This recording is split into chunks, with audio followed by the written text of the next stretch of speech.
I was going to say, we all have a bolero jacket, don't we? Because I'm not competitive. It does the opposite to making me go faster. It makes me go really slow and have a bad day. Is it rickable is the standard measure of capability. And in this outbuilding was where he kept all his crud bungs.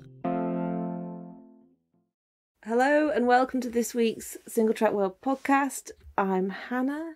I'm feeling slightly spacey because I've got a migraine. Let's see who else is here. I'm here, Amanda. I'm feeling slightly spacey, but I'm just tired. And I'm here, I'm Chips, and I'm feeling damp because it's chucking down with rain here in southern France. And because we've ironically got a hosepipe ban, I've just been out in the rain washing the car. And I'm here, I'm Mark, and I'm feeling a little bit sunburnt. Show off. Oh yeah, you and the rest of the UK. Today's the day when you need to get your roadie arm warmer things out to cover up the bit of arm that was sticking out under your t-shirt that's now all burnt, and then you can wear a vest and even up some of the tan. Was it like the first good day of the year where suddenly the parks are all full of sort of sunbathing lunchtime office workers? Kind of, except it was at the weekend. So, oh, even better. Yeah, people just outside.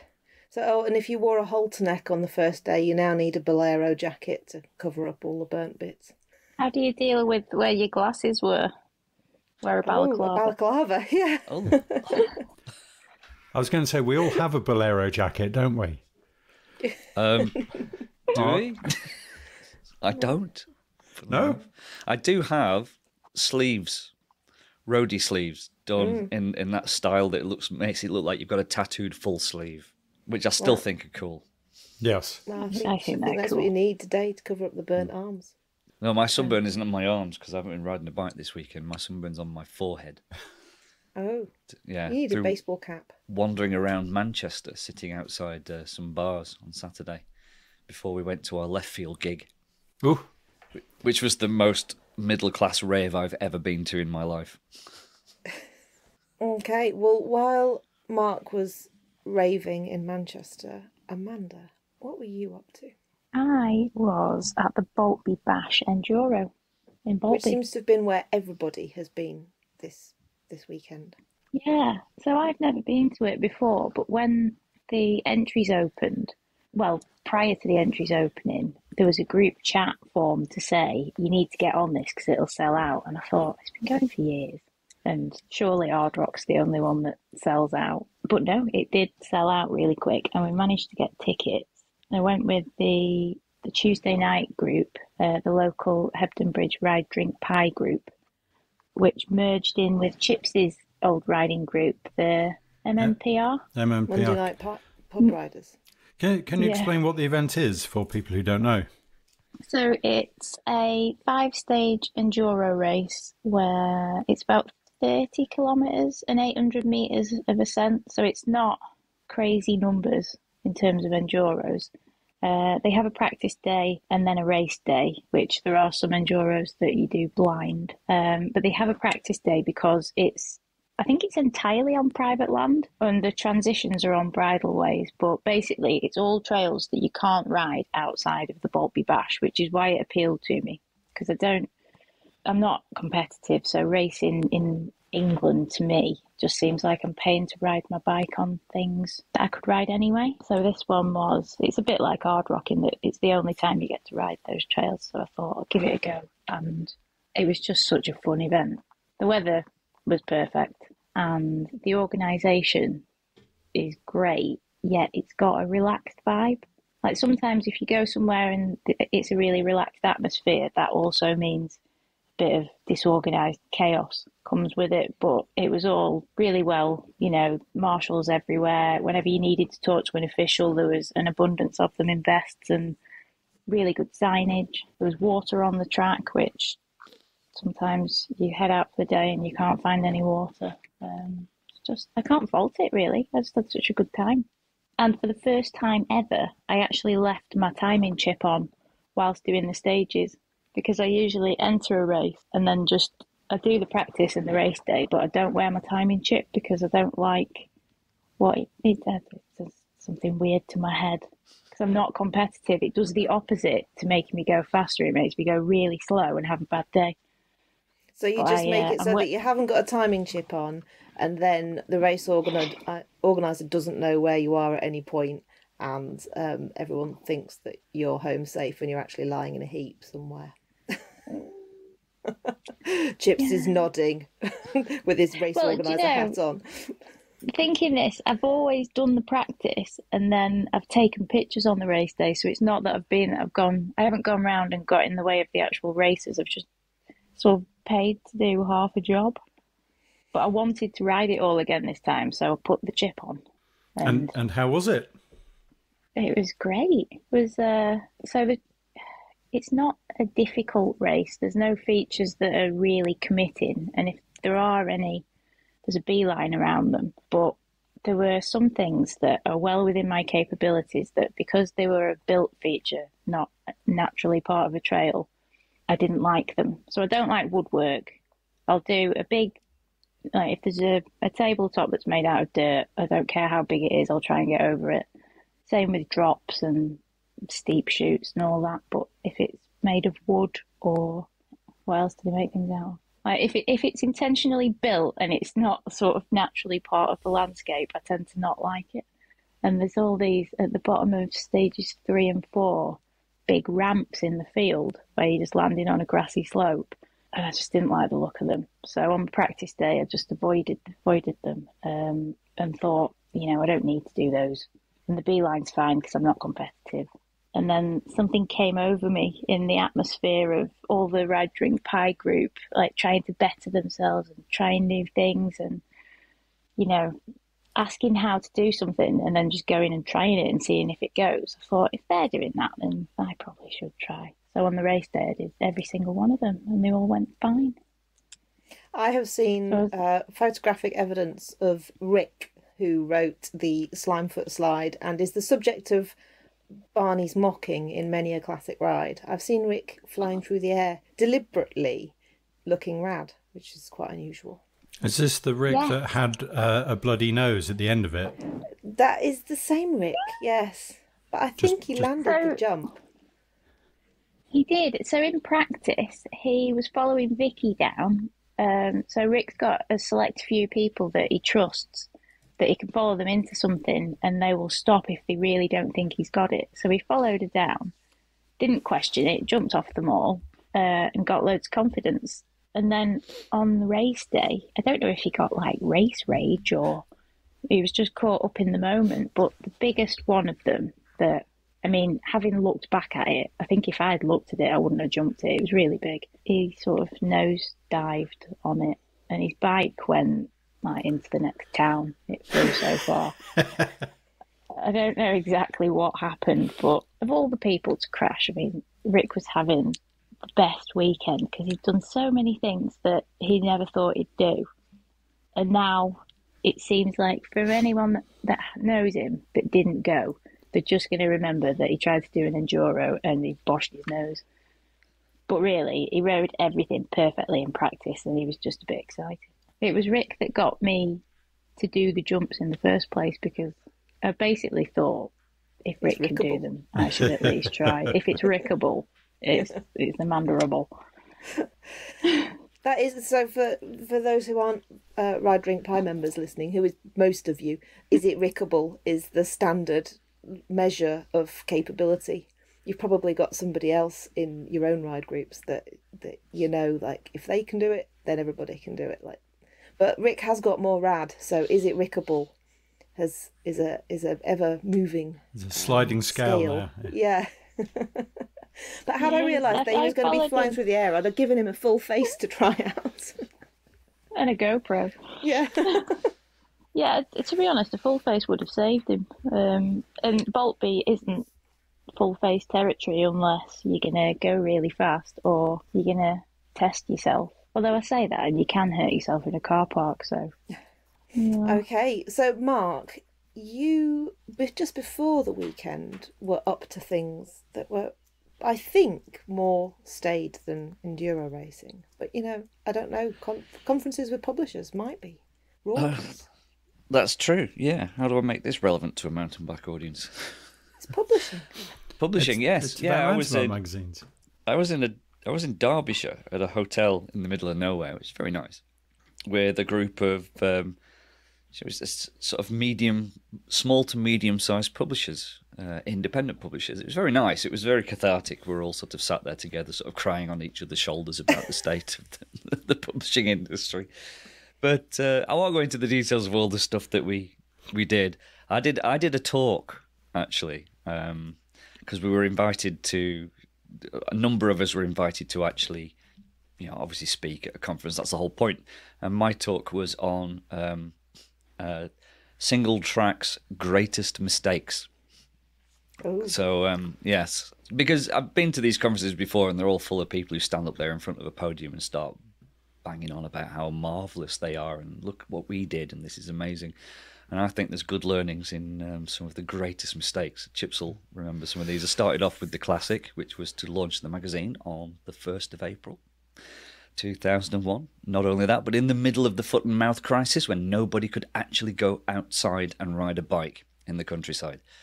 And then moved on to classics like printing 10,000 copies because it sounded like the right number. And with only 20 bike shops as distribution and 400 people who plumped up 12 quid. So that left us with quite a few copies. And then I think the third one was pricing the magazine at £2.95, launching it at a cash-only event at the NEC, and only having about 3 5p's in our pocket, which was quite fun. And then I explained to the conference what a crud bung was then, Chips. Oh, wow. Good luck with that. I was gesticulating and going, this bit on your fork and there's a hole underneath and you shove it up there because sort of muck gets up there and all the rest of it. But no, it was just blank sort of expressions of people not understanding what we were talking about. I presume our listeners know what a crud bung is. Should we? They know what a fork is, which is a good start they know what a compared fork to your is. audience Yes. last week. And they know that there is a hole in the bottom of your fork. That's right, and place a crud bung into it.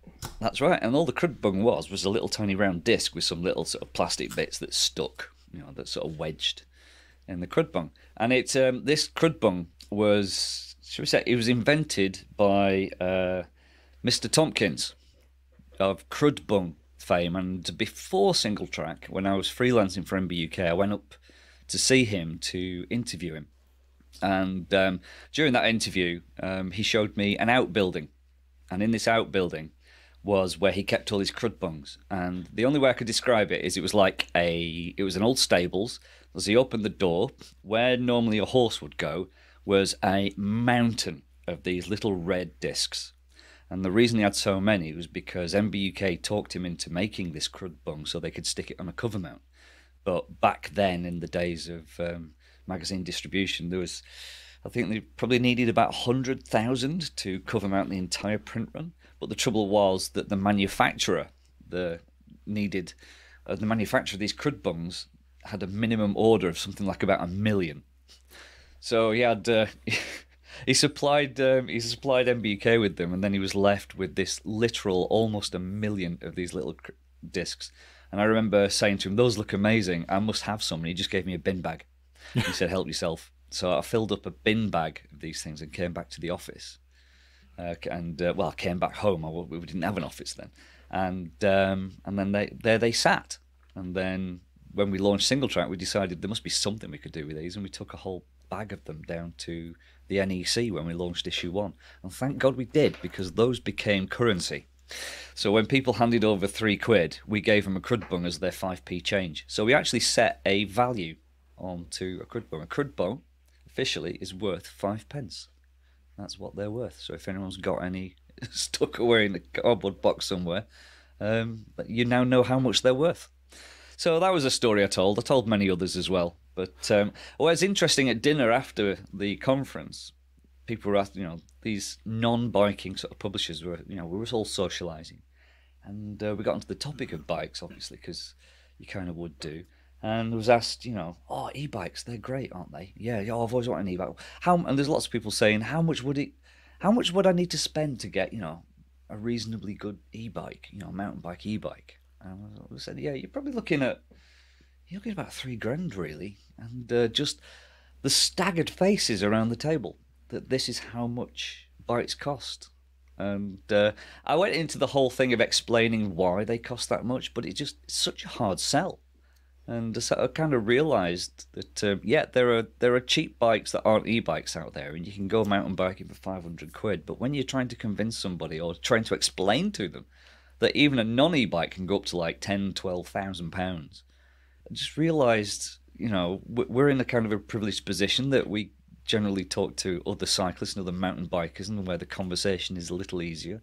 When you're talking to sort of more typical members of the public and trying to have that conversation, just found it was hard. It was really hard to actually explain why bikes are priced as they are.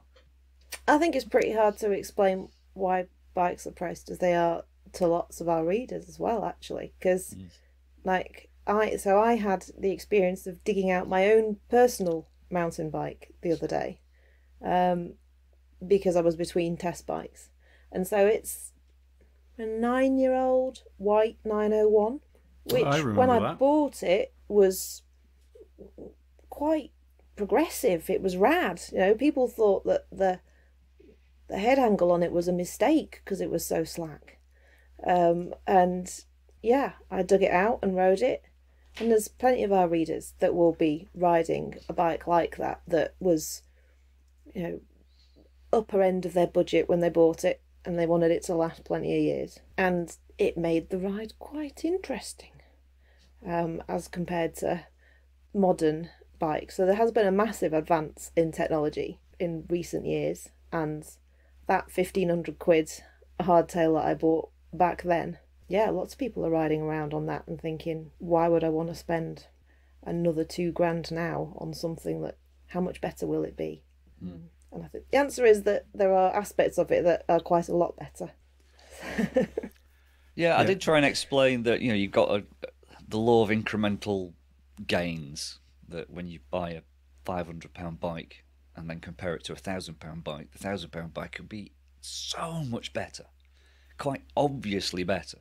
But then if you double it again and you compare the £1,000 bike to a £2,000 bike, then yes, there will be a very noticeable difference, but it won't be the same magnitude as that difference between a 500 and 1,000, and it carries on like that. So when you get to that 10,000 level and you compare it to a £12,000, sometimes I think even we can't tell the difference quite often. It's just, but there are those things. I did try and explain it as well by saying, imagine it's the luxury car market, and it's yes, it's a ridiculous price for a bike, but then £100,000 is also a ridiculous price for a car.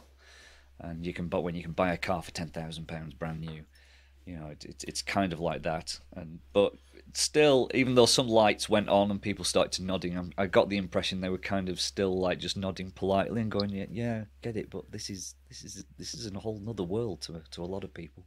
But my usual response to that is, yeah, I know you can buy a watch for that, and they will tell the same time as a Casio. In fact, the Casio will tell be far more accurate than your Rolex. But it's one of those things. If you want the quality and you want it small and accurate and precise, which is what bikes are doing compared to, if anyone's ever ridden a motorbike, they're really quite agricultural feeling, I guess. If the levers and the grips and just all the sort of touch points are pretty kind of chunky, and because they don't need to be lightweight and precise, because they're a motorbike. You're wearing big gloves, you're wearing big boots, so the feel doesn't really matter, and you've got a great big motor.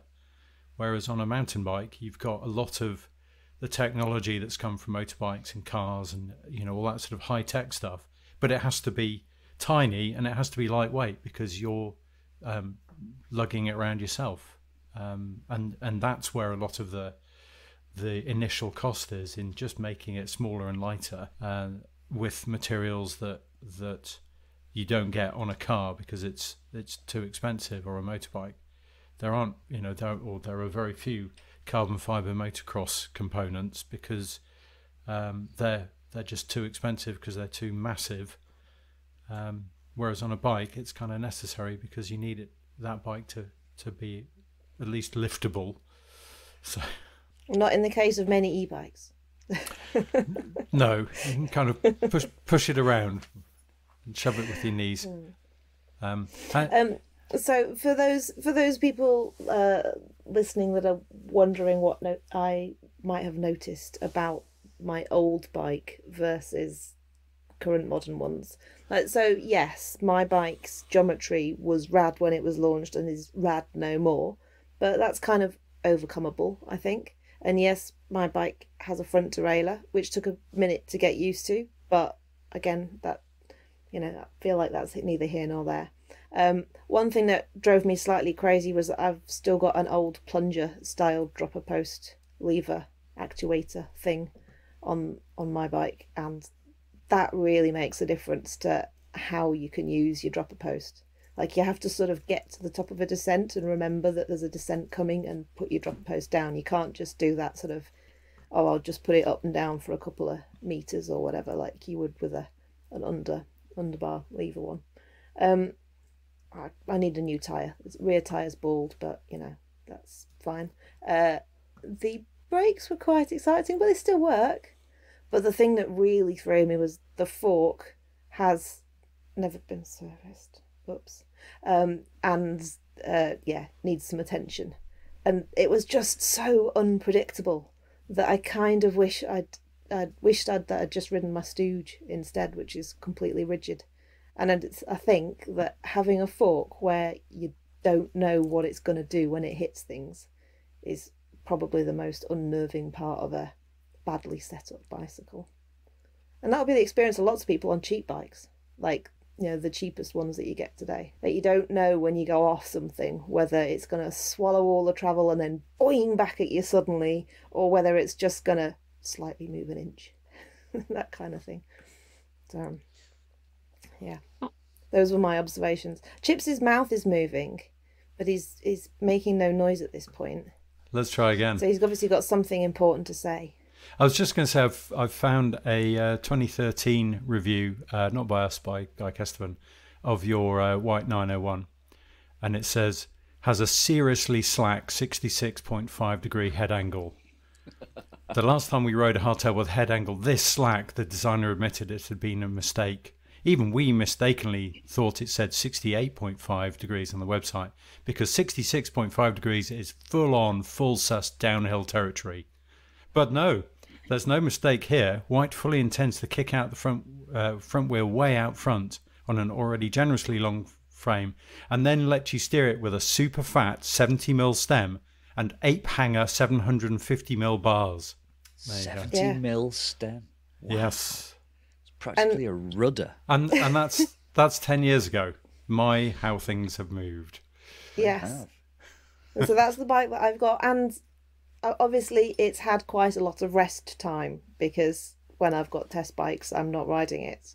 But it's had a new bottom bracket, I think a new cassette and chain, and that's about it, and some new tyres, new pads. But yeah, the rest of it is like as per stock originally. But it still gets you places. And still Absolutely. lets you ride off-road, which is the great thing about mountain bikes. Yeah. Squealed just a little more excitedly than usual on some features, but yeah. Did it make the trails come alive? Yeah, something like that. Yes, they were some of them were certainly quite exciting. Yeah. How was it in the mid-stroke? There was no mid-stroke. It was either down or up. At the sort of other end of the bicycle world, I've had a friend of mine's been texting me sort of hourly for the last month, I think, about bikes, because he's like, right, I need to buy a mountain bike. He's come from the gravel world. He's pretty fit. He's quite tall, and he's like, what bike shall I get? And I was like, well, what's your budget? And he, in one conversation, he talked himself from worrying about getting a Cannondale. No, what's the bike we've got in at the moment? The purple one. Habit? Yes, the Habit. So he's talked himself from worrying about the extra cost of that to then going, oh well, maybe a specialized, and then within the same conversation he's gone, okay, I'm ordering a Santa Cruz. So, but we've all had those conversations with ourselves, I'm sure. The thing he's now worrying about is the travel, and he lives in sort of in South Manchester, the north of the Peak District, and he was going, right, I'm getting a tall boy, Santa Cruz tall boy, which is like a 120, 130, 134, 120 rear travel.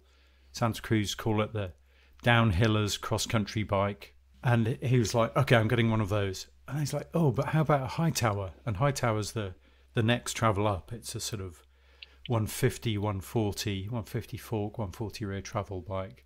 So he's basically oscillating between these two. And I suppose my advice to him is, do you want a bike that goes as fast as you do, or do you want a bike that will take on everything regardless of your own sort of fear level? Because I find that above about 130 mil travel, it's no longer the bike slowing me down. It's actually me on the brakes. Occasionally I change my mind on that, but so his thing is, do I be, I suppose, appropriately biked for the riding that he realistically is going to be doing, poodles around the Peak District, or is he going to be potentially overbiked, up-travelled? Is he going to up-travel to an overbike for those times when he goes to a bike park or whatever? And or he has a nasty moment of choosing a wrong line, and yes, the bike will rescue him. And you have to hang on and survive. And to be fair, a lot of bikes these days will sort of get you safely to the bottom if you have faith in them. But there is a time when 6 inches of travel, 150 mil fork is the correct amount. I don't know. What do the class think? Well, I think if we went out there and rationally, and bear in mind that as human beings we are not rational. If we went out rationally and only bought the bike that we needed for what we were going to do with it, we would not be riding the bikes that we currently have. We would. 6 inches of travel is my default, just for like you say, for no other reason than the fact that it's more. It's like getting an amplifier and getting it to go up to 11, isn't it? I mean, how much you've got guitar amps there, Chips? Yes. What's the highest power amp you've got? I have a 100-watt amp. Yeah. So... Now look at the size of the room that you're in. That's kind of ridiculous, isn't it? And you probably put earplugs in when you use it as well. Yeah, absolutely. Yeah, I mean, I've found that guitar playing is my thing I do for fun, and I've got far nicer guitars than friends of mine who are professional world touring musicians, because that's my hobby, and that's their job. So they're after a tool for the job, and I'm after something that makes me go, oh, that's nice. Let's play that, or let's ride that bike, or whatever. And that's the good thing about bikes, is you can actually get the exact same bike that your heroes do ride, and it doesn't need to be custom whittled by someone in a shed. You can just buy these off the shelf. I've got the same electronic kick drum pedal as the guy in left field, I noticed.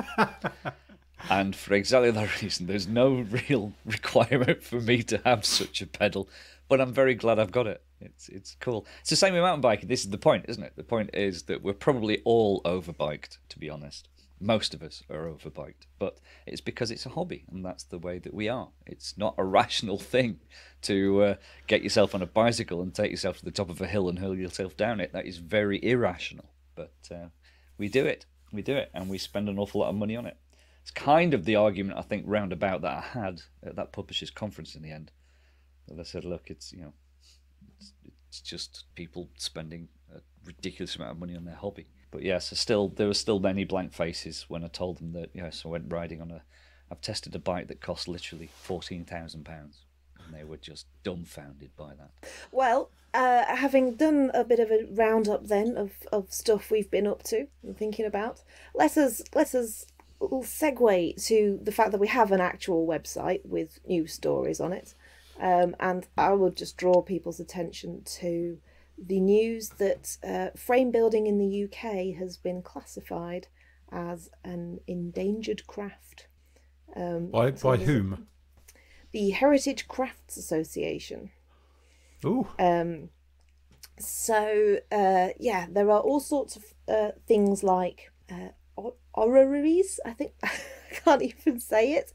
People that make models of planets and solar systems are more endangered than bike frame builders.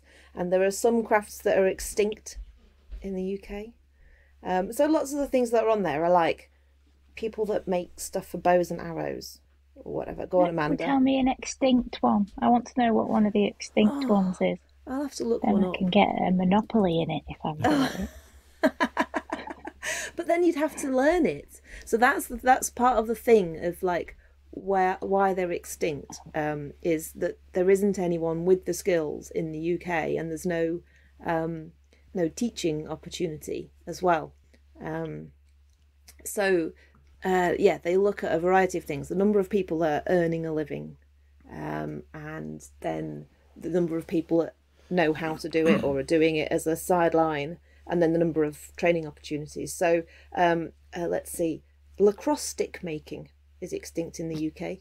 Cricket ball making is extinct in the UK. Really? Wow.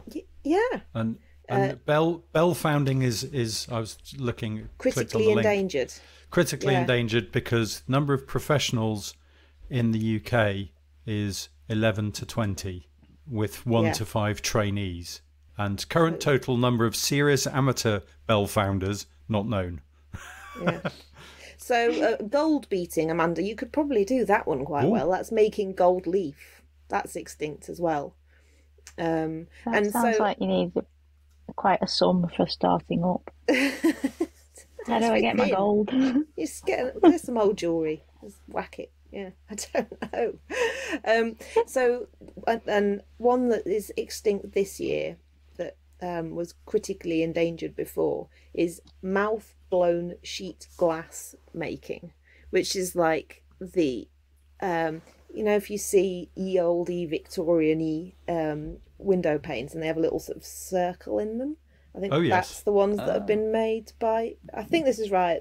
So like you make a flat sheet out of glass, but you start with something round and you blow it. So that moved from critically endangered. And one of the big issues there, I was reading up on it, has been that it's the cost of workshop space. And that's been a common theme across lots of these crafts.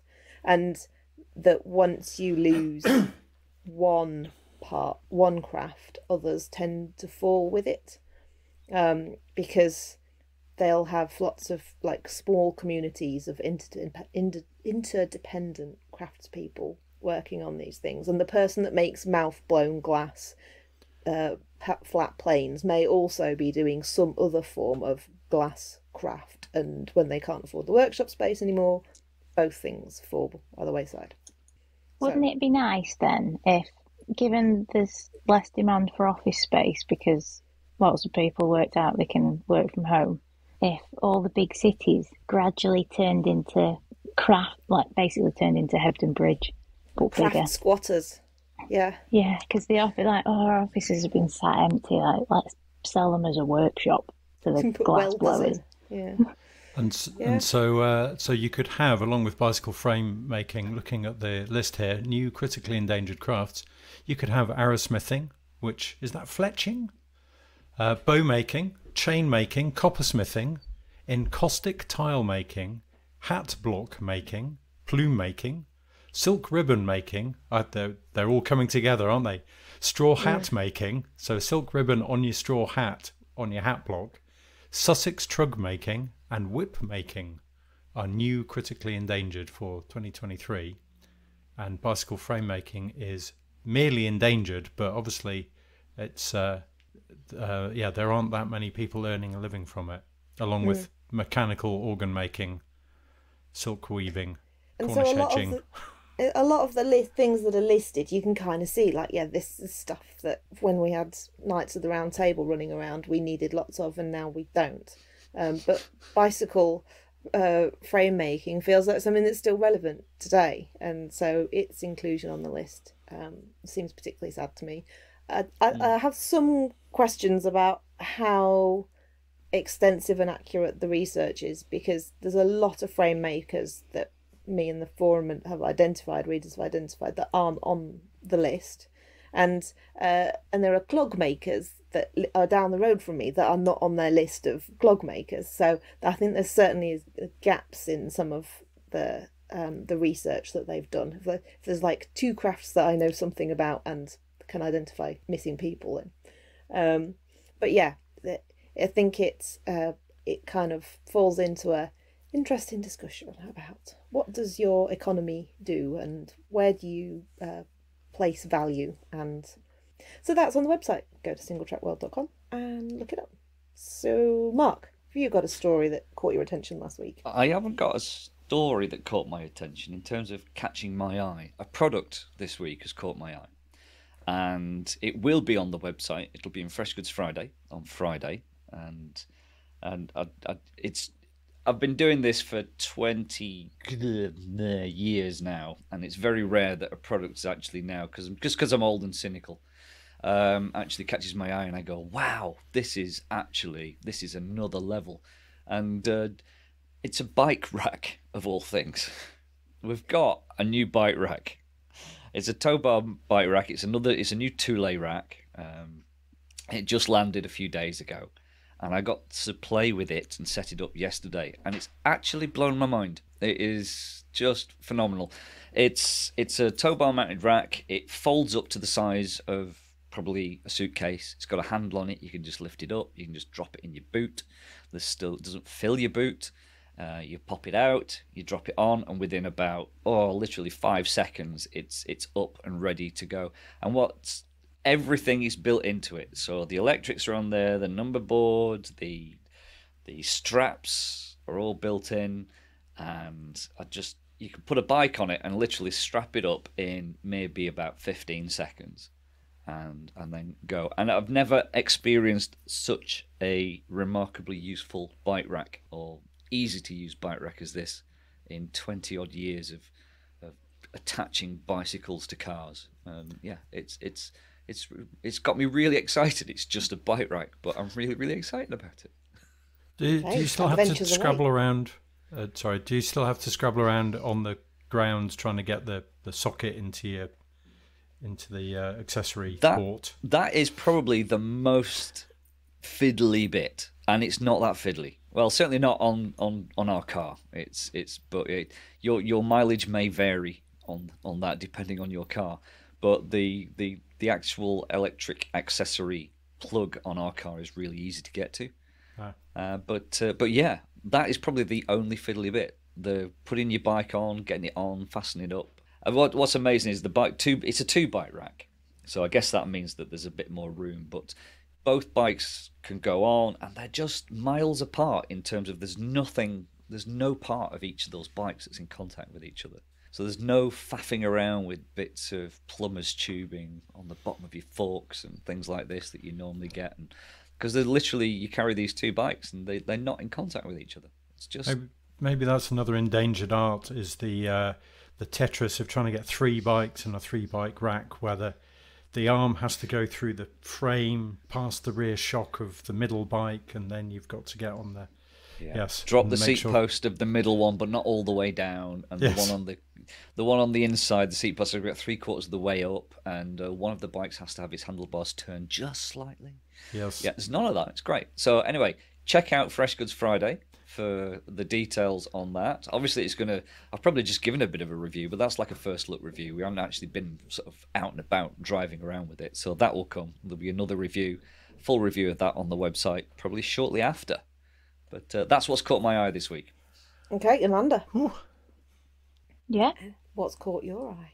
Or have you been head deep in magazine stuff? I've been head deep in magazine stuff. Tell us about that anyway. No. Oh. Wait, something did catch my eye. It's probably quite boring. I've got a soap pot with a lid that's got a sponge in it that stops the soap from staying wet. So when you're camping, This is boring, isn't it? On I singletrackworld.com is supposed to be the point. Oh, it's but Man's it's not going in fresh painted. goods. No. I was shocked when you said a soap dish, but you've sold it to me now. Tell me more. What's It's this going in piece of fresh sponge? goods, and it's going in many listicles of: are you going bikepacking? Are you a van lifer? Are you just a hygiene freak?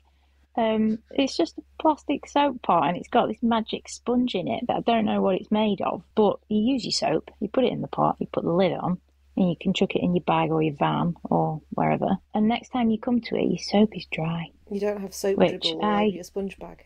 Yeah, and also going in fresh goods is I won't give so much of this one away, but I've upgraded the van shower, and it is less than £60 for a shower that is absolutely brilliant. Like, I was probably cleaner this weekend than I am at home because I was so excited to use it. I used it twice. Is it a black plastic bin bag? Not telling. No. Oh. I can't say any more. It will be on fresh goods. I don't think anything caught my eye last week because my eyes were deep in the mag, which is now at the printers, being printed. So by the time people listen to this, they will have missed the opportunity to get the print mag as part of their subscription. But they will be able to join us today and then get the digital version online and order a discounted copy of the print mag. Should Yes. wish. Well, it does have a fantastic cover on it. I was going to say, the digital one, you get all the great content, and then you could just buy the print. So you've got the cover on your wall. Yeah, I might have to without order a one of fold those. in it. It's definitely passed my cover test, which is would I want to put it in a frame and hang it on the wall? And this one in particular is definitely fulfills that criteria. Absolutely love this cover. Yeah. It From looks like it's 1999. on a Scottish beach or something, doesn't it?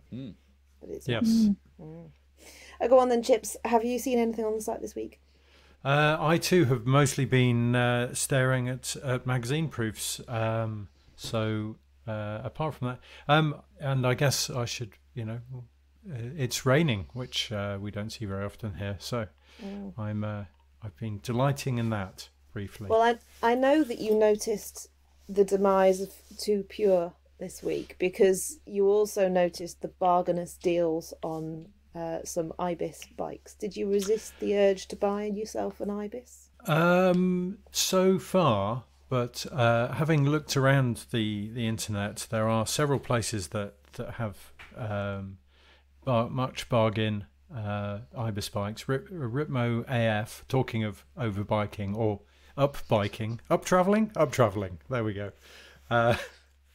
Very tempted because there are some bargains around there. So, just to match the rest of the bikes in the shed, might have to. Although how I get it here, I don't know. So, well, maybe we'll put some of the links to some bargains that we spot into the story. So head to singletrackworld.com and you will find some links too that we've spotted.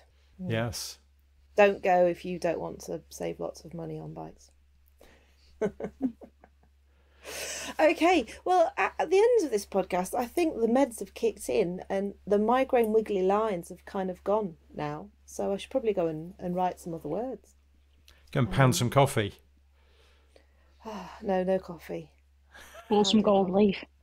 Oh, yeah, make some gold leaf. Training an extinct craft. Yes. Okay, well, thank you very much, everyone, for joining us this week. And we'll see you next time. Goodbye. Bye. Goodbye. Bye.